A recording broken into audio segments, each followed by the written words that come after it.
بسم اللہ الرحمن الرحیم، السلام علیکم ورحمۃ اللہ وبرکاتہ۔ اللہم صلی علی محمد وعلی محمد، رب اشرح لی صدری ویسر لی امری واحلل عقدۃ من لسانی یفقہوا قولی، آمین۔ خواتین حضرات، آپ دیکھ رہے ہیں کتب آن لائن اور میں ہوں بلال کتب۔ زندگی میں جب واقعات پڑھتے ہیں انسان، تو انسان لوگوں کی اس کردار کو تاریخ اسلام میں جب دیکھتا ہے کہ جو واضح طور پہ بہت برابری سے چل رہا ہو۔ مثال کے طور پہ جب آپ تاریخ اسلام دیکھتے ہیں تو بدر کی جنگ کو دیکھیے، پھر اس کے بعد احد کی جنگ کو دیکھیے، امام علی کا دونوں کے اندر جو کردار ہے وہ بہت واضح ہے، اور بدر میں تو خصوصی طور پہ اگر ذکر کیا جائے تو ایک تفصیل چاہیے اس کے لیے۔ لیکن اس کے بعد آپ خندق دیکھیے، حضرت علی کا جو کردار ہے وہ بڑا واضح ہے۔ آپ کی خیبر کے اندر جو حیثیت ہے وہ بڑی واضح ہے۔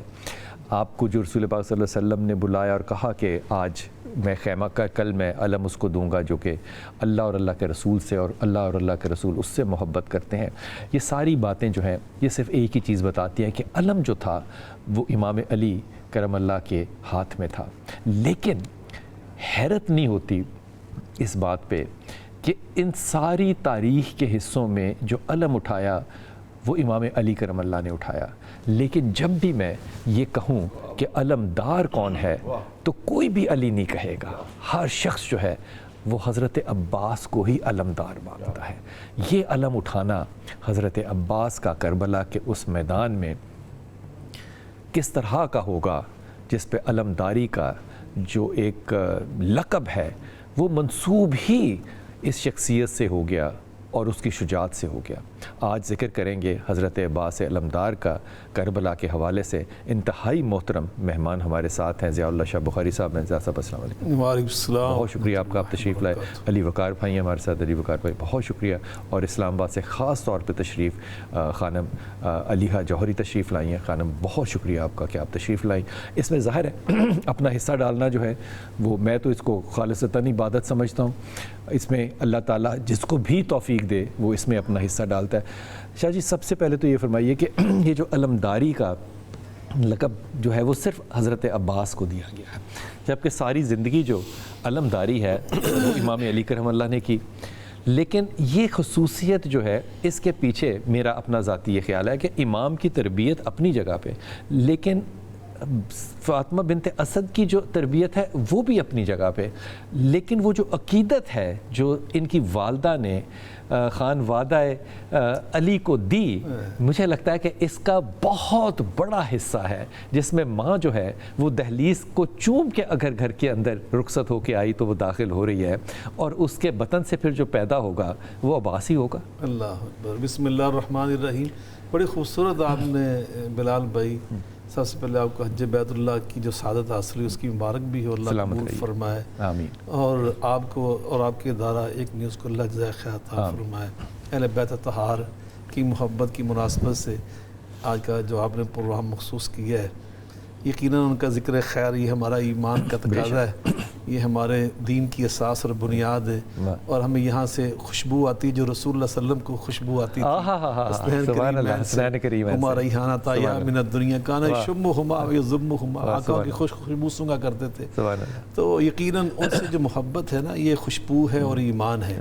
اور ابھی آپ نے جو انٹرو میں سیدنا عباس بن علی ان کے بارے میں جو بات کہی نا کہ اللہ نے ان کو جو مقام یہ دیا، تو کیوں دیا کہ ان کی والدہ ماجدہ جو تھی نا، انہوں نے خانوادہ علی نہیں بنو فاطمہ کے ساتھ جو محبت کی۔ کیا بات ہے۔ سیدہ فاطمہ کی اولاد کو جو احترام دیا، جو عزت اور ان کو وقار دیا، یقیناً آپ یہ فرما رہے ہیں تو یقیناً وہ سیدہ فاطمہ سے جو محبت ہے نا، میرے رسول اللہ صلی اللہ علیہ وسلم نے فرمایا تھا فاطمہ تو بضعۃ منی فمن اغضبها فقد اغضبنی۔ وہ فاطمہ کوئی عام ہستی نہیں ہے، فاطمہ نبوت کے جسم کا حصہ ہے، جس نے اس کو دکھ دیا نا اس نے مجھے دکھ دیا۔ یہ ہے منطوق حدیث۔ اور مفہوم حدیث کیا ہے؟ جس نے فاطمہ کو راضی کیا اس نے مجھے راضی کیا، جس نے فاطمہ کو خوش کر لیا اس نے مجھے خوش کیا۔ تو عباس کی اماں جان نے سیدہ فاطمہ کو خوش کیا ہوا ہے، سبحان اللہ، نبی پاک کو خوش کیا ہے، اور جو نبی پاک خوش کرنے میں کامیاب ہو گیا اس نے اللہ کو راضی کر لیا۔ جو اللہ کو راضی کرے اللہ اس کی اولاد کو عزت دیتا ہے۔ بے شک نبی پاک صلی اللہ علیہ وسلم فرماتے ہیں اذا احب اللہ رجلا، جب اللہ کسی بندے سے محبت کرتا ہے نا تو جبریل امین کو آواز اللہ تعالیٰ دیتے ہیں کہ میں نے فلاں کو اپنا محبوب بنا لیا ہے. وہ اعلان کرتے ہیں آسمان والوں اللہ نے فلاں کو محبوب بنا لیا. اس کی محبت ساری جب آسمانوں پہ پھیل جاتی نا فیوزر القبول فی الارض, پھر اللہ روئے زمین پہ اس کی قبولیت کی خوشبو کو رکھ دیتا ہے, وہ پھیل جاتی ہے. حضرت عباس کی جو نا محبوبیت وہ اللہ کے ہاں پہلے ہوئی ہے, وہاں سے یہ فیصلے ہوئے ہیں, یہ اللہ نے فیصلہ کیا ہے. کہ حالانکہ بابا جان تھے نا جب حیدر مرتضیٰ جن کی بھی آپ بات کر رہے ہیں, ہر جگہ پہ تو علم ان کے ہاتھ میں ہوتا تھا, لیکن ان کو اللہ نے چونکہ اور بہت سارے اوصاف عطا کر دیے اور بہت سارے القاب عطا کر دیے. ابو الائمۃ العظام اللہ نے ان کو بنا دیا عظیم علمداری, عظیم امام. تو اللہ نے انہی کے بیٹے, انہی کے لخت جگر, ان کو اس لیے یہ ملی. انہوں نے سب سے ان کے اندر وفا جو تھی نا, حضرت امام جعفر صادق مجھے یاد آ رہے ہیں, وہ فرماتے ہیں اللہ نے دین کے 7 حصے کیے, البر والصدق والایمان, آگے کرتے کرتے فرماتے ہیں والوفاء والرضا. جو انسان وفادار ہوتا ہے نا وہ ایمان کے 7 حصوں میں سے ایک حصے کو اس نے پکڑا ہوا ہوتا ہے. کیا بات ہے.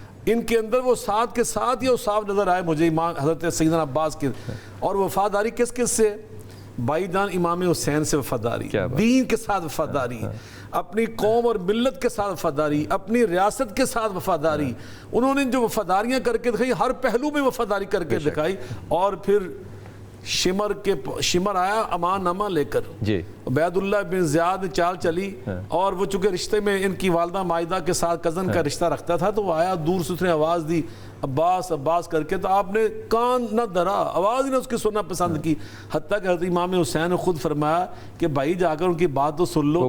تو وہ جا کے ان کے حکم کی تعمیل کرتے ہوئے پہنچے, تو کہا یہ امان نامہ لے کے آیا ہوں. فرمایا میں اس پہ لعنت بھیجتا ہوں تمہارے سامان نامے پر کہ تم ہمارے قبیلے سے ہو, تو یہ ایمان تمہیں ایمان تم الگ کر لیتے ہیں تیری جان. اس نے کہا میں ایسی 100 جانیں امام حسین پہ قربان کر دوں.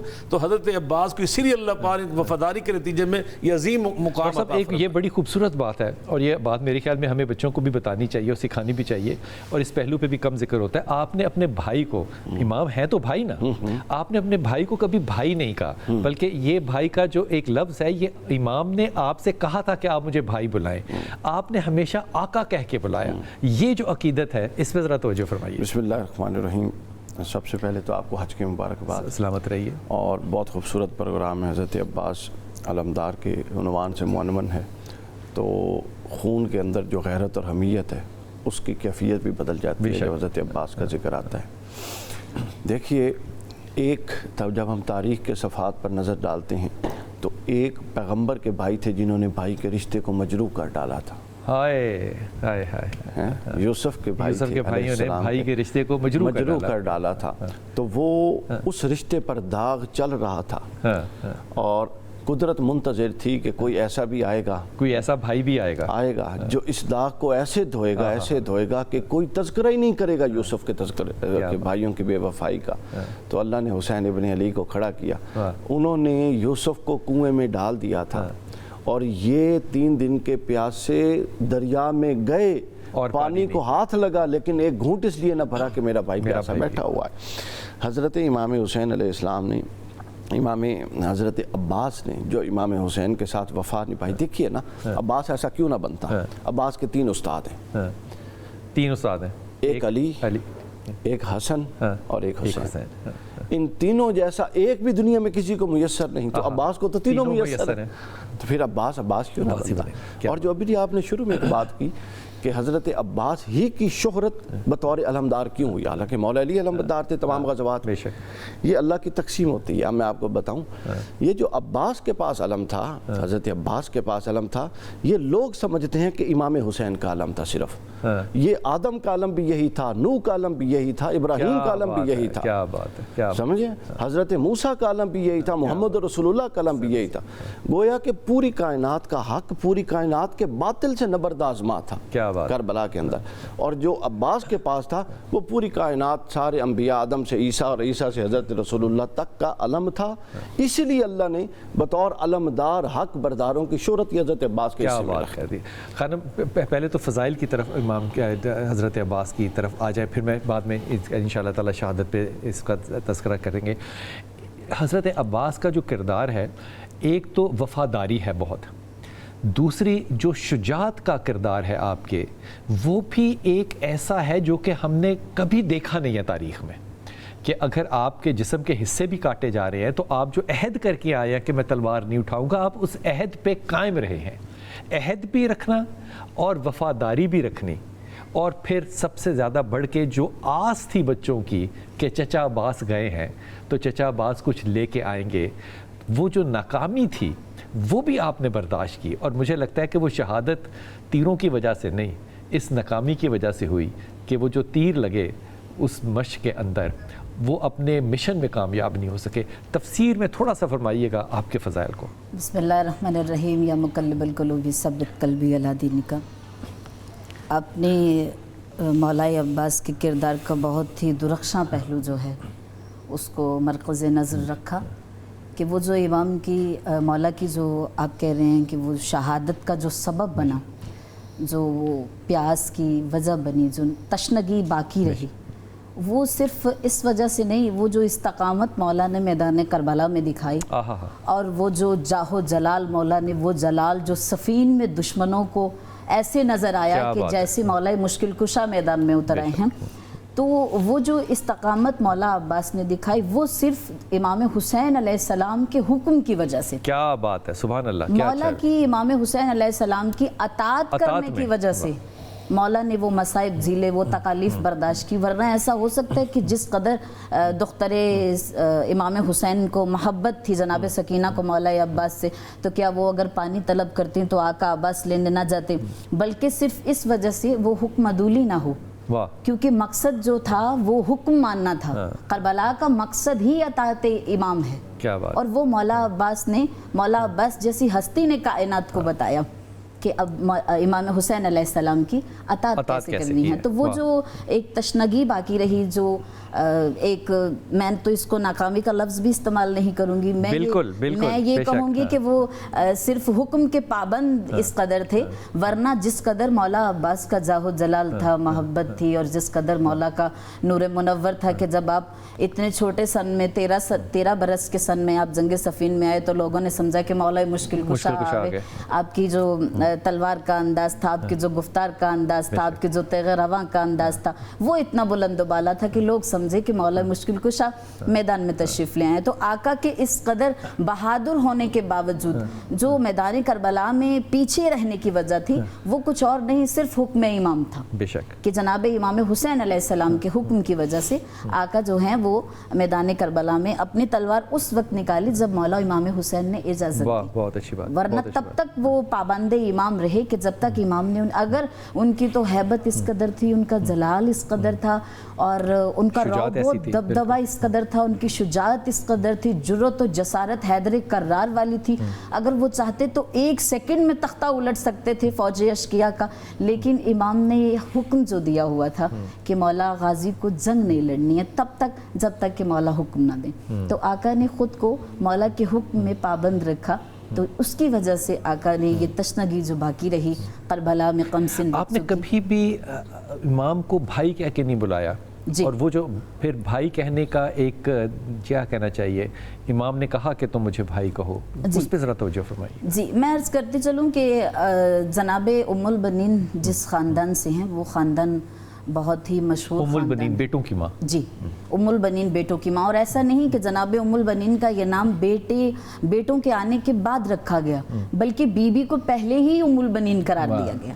تو آپ یہ دیکھیں کہ وہ جناب ام البنین جو تھیں، جب وہ ان پہ بھی ایک طویل ذکر کی ضرورت ہے کہ جب وہ کائنات میں تشریف لائیں تو وہ جو بشارتیں ہوئیں کہ وہ عام خاتون نہیں تھیں، ظاہر ہے جو خاتون مولا عباس کی والدہ گرامی ہوں وہ عام خاتون تو ہو نہیں سکتی ہیں۔ جو رشتہ تھا بھائی کا، اس کو نہ بیان کرنے کی وجہ یا نومینیٹ نہ کرنے کی وجہ صرف یہ تھی کہ آپ کی والدہ ماجدہ نے یہ حکم دیا تھا کہ جب میں سیدہ کی کنیز ہوں تو آپ سیدہ کے بیٹوں کے غلام ہیں۔ کیا بات ہے، تو یہ ان کی والدہ پہ ڈیپینڈ تھا، انہوں نے ایسی تربیت کی مولا کیا خوبصورت بات کی۔ خوبصورت بات تو کیا ایک انتہائی مختلف مثال ہے جو کہ ایک ماں دے رہی ہے اپنی اولاد کو۔ دیکھیں میں اس کے لیے عرض کرتی چلوں کہ سیدہ کا مقام اس قدر بلند ہے کہ یہ وہ چوکٹ ہے کہ جہاں وہ نبی کے جو سدرۃ المنتہا پہ نالین لے کے جاتے کیا ہیں. بات ہے. وہ نبی بھی اس چوکھٹ پہ حکم سیدہ کے بغیر داخل نہیں ہو سکتے. وہ اذن کے منتظر رہتے ہیں کہ بی بی حکم کریں تو میں چوکھٹ زہرا پہ جاؤں. کیا بات. تو جس چوکھٹ زہرا پہ اللہ کا محبوب نبی انتظار کرے, کھڑا ہو جائے اور اجازت طلب کرے, تو وہاں پہ شہزادی ام البنین کا ایسے کرنا تو خوبصورت بات, خوبصورت بات. جناب ایک لیں گے چھوٹا سا وقفہ اور ذکر ہو رہا ہے حضرت عباس علمدار کا. ایک چھوٹا سا لیتے ہیں وقفہ اور واپس آتے ہیں اور ذکر کو کرتے ہیں کنٹینیو انشاءاللہ.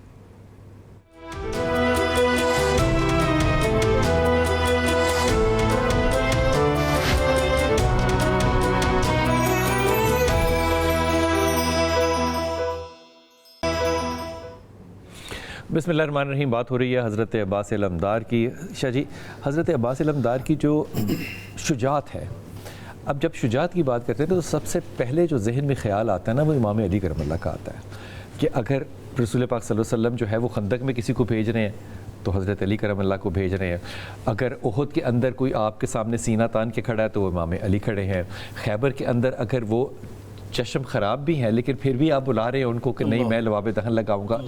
تو جب شجاعت کا ذکر کرتے ہیں تو حضرت علی کرم اللہ کا ایک بہت بڑا تذکرہ اور ذکر جو ہے وہ ذہن میں آتا ہے.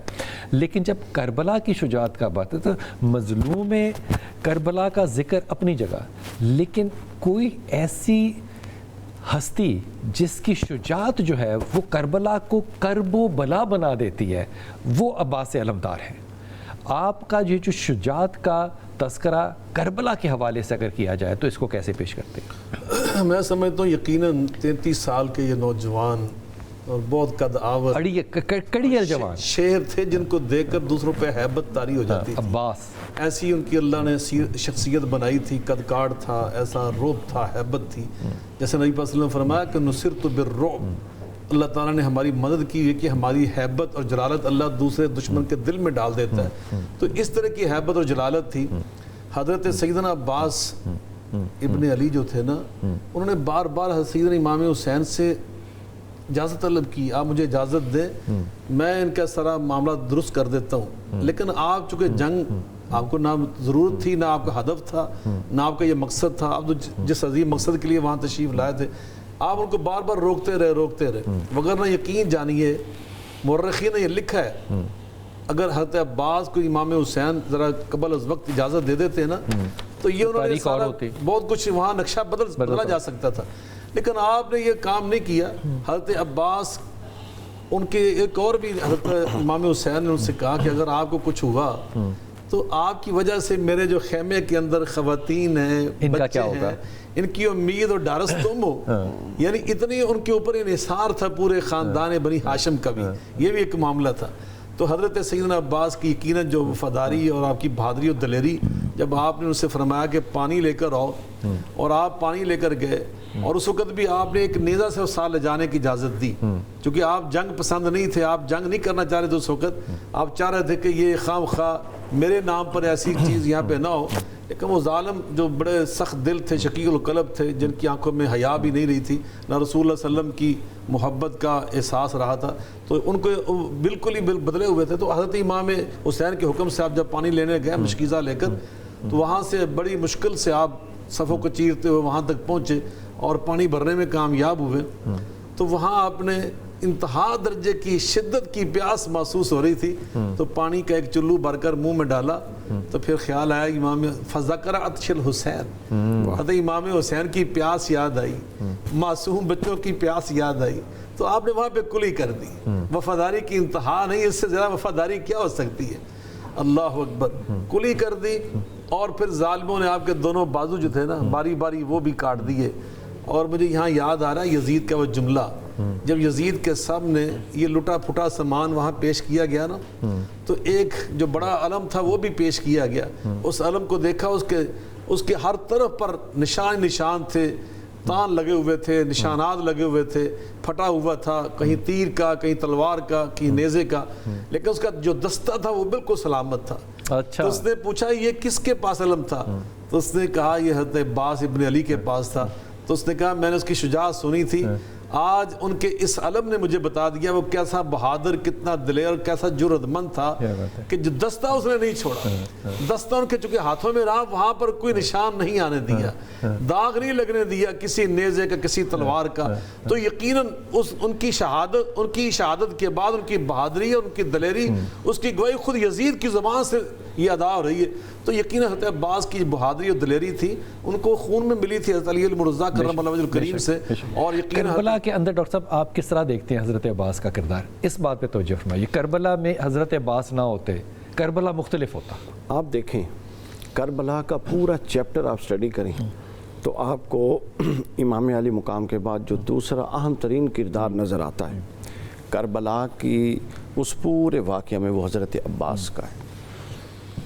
خیموں کی مینجمنٹ حضرت عباس کے پاس، کس خیمے پر کس کو محافظ کھڑے کرنا ہے حضرت عباس کے پاس، خیمے کہاں لگانے ہیں، خیمے کہاں لگانے ہیں حضرت عباس کے پاس، خود جہاں پر آل رسول اور حضور کی بیٹیاں موجود ہیں اس خیمے کی حفاظت حضرت عباس کے پاس، جس نے امام حسین سے ملنے یا مذاکرات کرنے آنا حضرت عباس کے پاس، امام حسین نے کسی کی طرف پیغام بھیجنا ہے کہ ایک رات کی مہلت والا پیغام بھیجا حضرت عباس کے ساتھ۔ اور یہ کیوں نہ ہوتا، حسین علیہ السلام کو عباس پر یقین تھا۔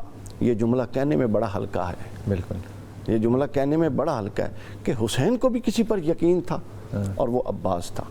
اور یہ یقین پتہ کہاں پر آیا تھا؟ حضرت عباس جب پیدا ہوئے تو ام البنین نے مولا علی کو طلب فرمایا، حضرت علی نے اپنے بیٹے کو اپنی گود میں لیا تو ان کے ماتھے کو چومتے ہیں اور بازوؤں کو چومتے ہیں۔ آئے ہائے تو ام البنین کہتی ہیں، نجم الحسن قراروی نے اس کی پوری علامہ نجم الحسن نے تحقیق کی، کہتے ہیں کہ انہوں نے بڑی غور سے دیکھا کہ بچے کے تو رخسار کو چوما جاتا ہے، آپ یہ یا پیشانی سے اوپر کی جگہ کو چوم رہے ہیں یا ہاتھوں کو بازوؤں کو چوم رہے ہیں۔ تو حضرت علی اس کے بعد جس طرح رسول اللہ نے امام حسین کی شہادت کی خبر 50 سال پہلے آئی اور ان کو اپنے زانوں پہ بٹھا کے رو رہے تھے اور چوما، اسی طرح حضرت عباس کو حضرت مولا علی اپنے زانوں پہ بٹھا کے رو بھی رہے تھے اور چوم بھی رہے تھے۔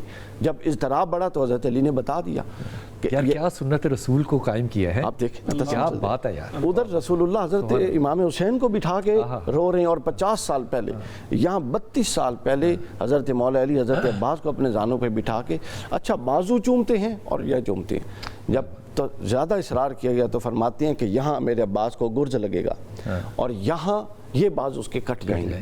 اس کے بعد ام البنین کے پاس رکھا اور سجدے میں گر گئے۔ انہوں نے کہا یہ معاملہ بڑا عجیب ہے، ابھی آپ گریہ فرما رہے تھے، رو رہے تھے اور وہ واقعہ یاد کر رہے تھے، ابھی آپ سجدے میں گر گئے ہیں۔ تو حضرت علی نے ایک جملہ کہا جو دل جیت دیتا ہے، فرماتے ہیں وہ دکھ تھا جس کا اظہار کر دیا، خوشی اس بات کی ہے کہ حسین کا ناصر آ گیا ہے، خوشی اس بات کی ہے کہ حسین کا مددگار اللہ نے اتار دیا ہے، اب میرا حسین اکیلا نہیں ہے۔ اس کے بعد اب اگلی بات سنیں، ایک اور میرا حسین اکیلا نہیں، اب اس کے ساتھ ایک اور نسبت بھی ہے، دکھ والا جملہ ڈاکٹر صاحب یہ ہے، اب میرا حسین اکیلا نہیں ہے۔ یہ آپ نے فرمایا نا کہ کربلا میں کیا کردار تھا، یہ 33 سال کربلا میں امام حضرت عباس کا کردار مولا علی طے کر رہے تھے کہ اب حسین اکیلا نہیں ہے، یہ اس کے شانہ بشانہ کھڑا ہوگا۔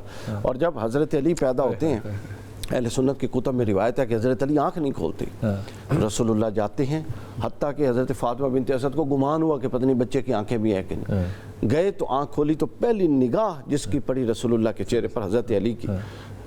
علامہ نجم الحسن قراروی کی یہ تحقیق ہے مولا باقر مجلسی کے حوالے سے، وہ کہتے ہیں حضرت عباس بھی آنکھیں نہیں کھولتے تھے، حتیٰ کہ مولا علی پریشان ہو گئے۔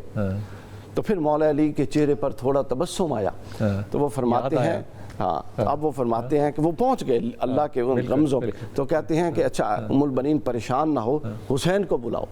تو جب امام حسین آئے اور حضرت عباس کو اٹھایا تو پہلی نظر اس جہان میں مادی دنیا میں حضرت عباس کی جس کے چہرے پر پڑی اس شخص کا نام ہے حسین ابن علی۔ کیوں حضرت علی نے یہ اہتمام کروایا؟ اس لیے دیکھیں وہی جو محبت اور وہی عقیدت جو باپ کی ہے نبی پاک صلی اللہ علیہ وسلم سے، وہ حضرت عباس کی حضرت عباس کی امام حسین، اور اس لیے کروایا چونکہ علی حضرت علی کو حضور کی طرف سے علم نبوت سے یہ فیض منتقل ہوا تھا اور بتایا تھا کہ پہلی نگاہ اس لیے اس کی حسین کے چہرے پر جائے کہ آخری بھی نگاہ اس کی حسین کے چہرے پر جائے۔ اچھا یہ کنٹینیویشن ہے سنت کی، یہ کنٹینیویشن ہے سنت، پھر آگے بھی سن لیں، اگلے بھی سن۔ جب رسول اللہ صلی اللہ علیہ وسلم آئے امام حضرت علی کو تو حضرت علی کی حضور امام حسین کے بارے میں بھی حضرت علی کے اپنی لعاب مبارک اور اپنی زبان ان کے منہ میں ڈالتے تھے، گھٹی جس کو کہتے ہیں، آپ دنیا کی کوئی کتاب اٹھائیں اہل سنت اور اہل تشیع، مجھے یہ ڈھونڈ کے دیں عباس علمدار کو گٹی کس نے دی تھی؟ عباس علمدار کو گٹی نہ کوئی شہد نے دی، کسی دنیا جان کی شے نے دی۔ جب امام حسین نے اٹھایا تو چومتے ہوئے رخسار پہ اپنی مبارک زبان کو عباس کے منہ میں رکھ۔ کیا بات ہے، کیا خوبصورت بات ہے۔ تو یہ وہ تسلسل ہے، یہ وہ تسلسل ہے جو یعنی یہ لوگ تیار کرتے ہیں اپنے جوان کڑیل تاکہ دین پر جا کے قربان ہو جائے۔ ایک میں جب واپس آؤں گا تو انشاءاللہ تعالیٰ شہادت حضرت عباس پہ بات کریں گے۔ جو خیمہ گاہ ہے عراق کے اندر، ان کو جن لوگوں کو دیکھنے کا اتفاق اللہ تعالیٰ نے نصیب کیا، وہاں پہ بھی غور کیجئے کہ جتنے بھی خیمے لگے ہیں ان سارے خیموں سے پہلے جو ہے وہ حضرت عباس علمدار کا خیمہ جو ہے وہ لگا ہوا ہے۔ جس نے بھی خیموں تک جانا ہے وہ حضرت عباس کے خیمے سے ہو کر ہی جائے گا۔ تو وہ جو چوکی دارہ والا نظام ہے وہ صرف خیموں تک نہیں ہے۔ جس نے امام علی کا گھر دیکھا ہے وہ اگر غور کریں تو جس طرف امام کے گھر کے اندر کنواں ہے جس سے کہ آپ کو غسل بھی دیا گیا اور جس طرف آپ کو کفن پہنایا گیا تھا جس کمرے میں، اس طرف کی جو انٹرنس ہے وہاں پہ بھی دروازے میں سب سے پہلا کمرہ جو ہے وہ حضرت عباس علمدار کا ہے۔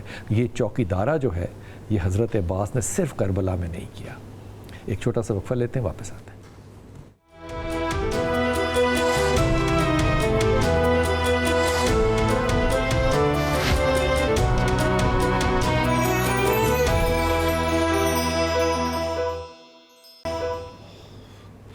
بسم اللہ الرحمن الرحیم۔ حضرت عباس علمدار کی اگر شہادت کو پڑھا جائے تو یقین کیجئے وہ انتہائی ایسی شہادت ہے جو شہادت آپ کسی کی اس طرح سے اور دیکھتے بھی نہیں ہیں اور پڑھتے بھی نہیں ہیں۔ جب آپ کا پہلا بازو کاٹا گیا اور آپ نے جو آپ کے پاس جو پانی تھا آپ نے وہ دوسرے ہاتھ میں پکڑا اور آپ کے پاس جو نیزہ تھا وہ آپ کے دوسرے ہاتھ پہ گیا، پھر آپ کا دوسرا ہاتھ جو تھا وہ کٹا، آپ نے جو پانی تھا وہ اپنے سینے سے باندھا ہوا تھا، لیکن آخر میں وہ جو سینے سے آپ نے مشک کو باندھا ہوا تھا، آپ جب حضرت عباس علمدار کا ذکر کرتے ہیں تو وہ مشک کا ساتھ ذکر ہوتا ہے، اس کے اندر جو تیر مارے گئے تھے اس کے بعد آپ کی شہادت کا جو واقعہ ہے وہ پیش آیا۔ خانم، جو شہادت حضرت عباس ہے اس پہ ذرا تبصرہ فرمائیے۔ مولا عباس کی شہادت میدان کربلا میں وہ شہادت ہے بے شک کہ جو ہر غیرت مند کے لیے باعث گریہ ہے، بے شک ہر عقیدت مند کے لیے باعث گریہ ہے۔ امام حسین کی نصرت کرنے کے بعد امام حسین پہ اس طرح سے قربان ہونا کہ جو جس کی مثال نہیں ہے، جو صرف مولا عباس ہی کر سکتے تھے، اور اتنی شجاعت رکھنے کے باوجود، اتنی دلیری رکھنے کے باوجود تلوار نہیں اٹھائی۔ اور یہ ایسے شہید ہیں کہ جب مستورات اہل بیت مدینہ واپس گئے اور جناب ام البنین سے لوگ ہر بی بی سے پرسہ دینے لگے کہ تمہارا فلاں شہید ہو گیا، کسی کا بیٹا، کسی کا بھائی، کسی کا باپ، تو کسی نے کہا کہ جناب عباس کے میدان کربلا میں بازو قلم ہو گئے۔ تو یہ جملہ ان کی والدہ شہزادی ام البنین نے سن لیا، تو انہوں نے فرمایا کہ میرے بیٹے عباس کے بازو قلم ہو گئے۔ اس چیز کی وضاحت طلب کی شہزادی زینب سے اور ان سے پوچھا کہ بی بی یہ جو جملہ ادا کر رہے ہیں یہ لوگ جو بین کر رہے ہیں، رو رہے ہیں، آہو گریہ کر رہے ہیں، تو اس میں ایک جملہ میں نے سنا ہے کہ عباس کے بازو نہر فرات پہ قلم ہو گئے، تو کیا میرے عباس کے بازو قلم ہو سکتے ہیں؟ وہ عباس کی جس کی بہادری کی وجہ سے اس کو علم عطا کیا گیا، جو حسین کا سالار ہے، جو حسین کا نائب ہے، جو خیموں کا بیویوں کا وارث ہے، جو بچوں کی آس ہے، وہ اس عباس کے بازو قلم ہو گئے۔ تو یہ بات ان مستورات کے لیے، بالخصوص مولا عباس کی والدہ کے لیے تسلیم کرنا مشکل تھی، اس لیے کیونکہ مولا بہادر اتنے تھے۔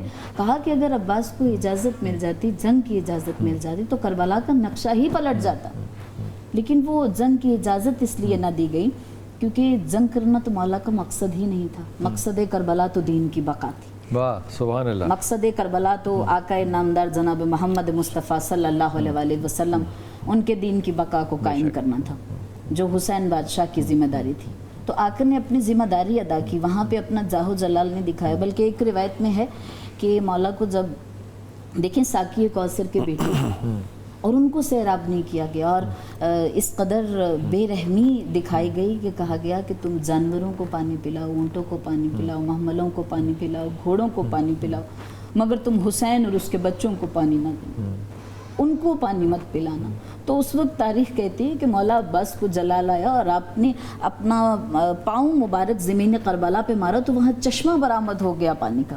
اور آقا نے جاہو جلال سے فرمایا کہ میں ساقی کوثر کا بیٹا ہوں, کیا ہم پانی کے محتاج ہیں؟ اور اس عظمت و بلند کردار پہ میں کیا تبصرہ کروں.